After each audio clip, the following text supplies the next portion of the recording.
नमस्कार दोस्तों, आज की कहानी है नमक का दरोगा, जो मुंशी प्रेमचंद जी ने लिखा था, लेकिन उसे हम अपनी भाषा में सुनाएंगे।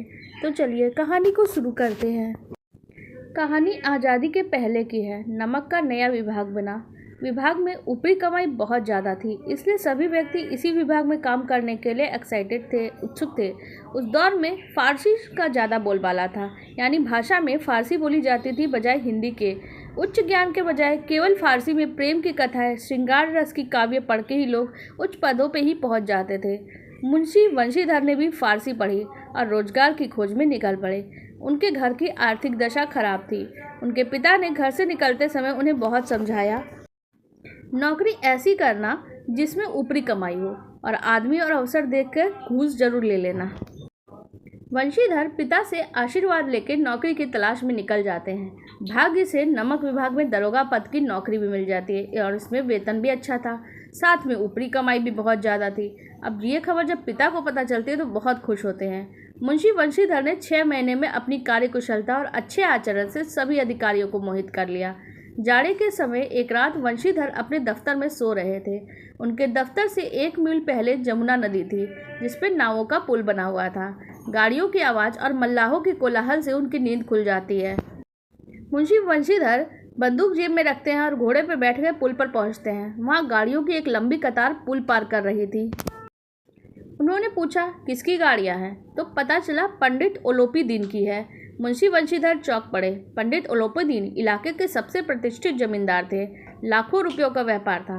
वंशीधर ने जब जांच किया तब पता चला गाड़ियों में नमक के ढेले भरे हैं, और उन्होंने गाड़ियां रोक ली। पंडित जी को जब ये पता चला तो उसमें धन पे विश्वास किए वंशीधर के पास पहुंचे और गाड़ियों को रोकने के बारे में पूछा। पंडित जी ने वंशीधर को रिश्वत देकर गाड़ी को छोड़ने के लिए कहा, परंतु वंशीधर अपने कर्तव्य पर अड़ग रहे और पंडित जी को गिरफ्तार करने का हुक्म दे दिया। पंडित जी आश्चर्यचकित रह गए। पंडित जी ने रिश्वत को बढ़ाया भी, पर वंशीधर तो मान ही नहीं रहे थे और पंडित जी को गिरफ्तार कर लिया गया। अगले दिन ये खबर हर तरफ फैल गई। पंडित ओलोपीदीन के हाथों में हथकड़ियां डाल अदालत में लाया गया। हृदय में ग्लानि और क्षोभ और लज्जा से उनकी गर्दन झुकी हुई थी। सभी लोग चकित थे, पंडित जी कानून की पकड़ में कैसे आ गए। सारे वकील और गवाह पंडित जी के पक्ष में थे। वंशीधर के पास केवल सत्य का बल था। न्याय की अदालत में पक्षपात चल रहा था। मुकदमा तुरंत ही समाप्त हो गया और पंडित ओलोपीदीन को सबूत के अभाव में रिहा कर दिया गया।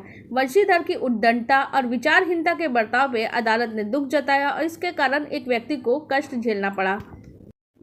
भविष्य में उसे अधिक होशियार रहने के लिए कहा गया। पंडित ओलोपीदीन मुस्कुराते हुए बाहर निकले। रुपये बांटे गए। वंशीधर को व्यंग बाड़ों का सहना पड़ा। 1 सप्ताह के अंदर कर्तव्य निष्ठा का दंड मिला और नौकरी से भी हटा दिया गया। पराजित हृदय, शोक हृदय से और खेद से व्यथित अपनी घर की ओर चल पड़े।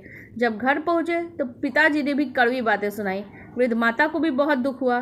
पत्नी भी कई दिनों तक सीधे मुंह तक बात नहीं करती। 1 सप्ताह बीत गया। एक दिन संध्या का समय था। वंशीधर के पिता राम राम की माला जप रहे थे। तभी वहां पे एक सजा हुआ रथ आके रुकता है। पंडित पिता ने देखा पंडित ओलोपीदीन है। झुककर उन्हें दंडवत और चापलूसी भरी बातें करने लगे, साथ ही अपने बेटे को कोसा भी।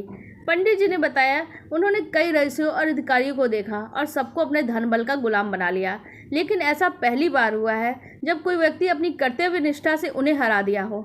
वंशीधर ने जब पंडित जी को देखा तो स्वाभिमान सहित उनका सत्कार करते हैं। उन्हें लगा पंडित जी उन्हें लज्जित करने आए हैं, परंतु पंडित जी की बातें सुन के उनके मन का मैल हट गया।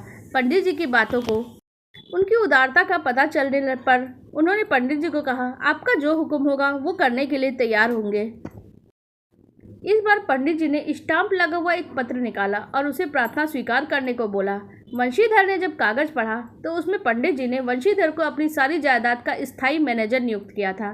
कृतज्ञता से वंशीधर की आंखों में आंसू आ गए और उन्होंने कहा, वो इस पद के योग्य नहीं। इस पर पंडित जी मुस्कुराते हुए बोले, उन्हें अयोग्य व्यक्ति ही चाहिए। वंशीधर ने कहा, उनमें इतनी बुद्धि नहीं कि वह यह कार्य कर सके।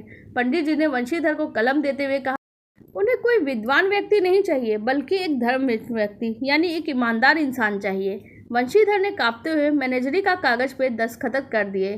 पंडित ओलोपीदीन ने वंशीधर को खुशी से गले लगा लिया। हमारी कहानी तो यहीं ख़त्म हो गई, पर आपके कमेंट्स की हमें इंतज़ार रहता है।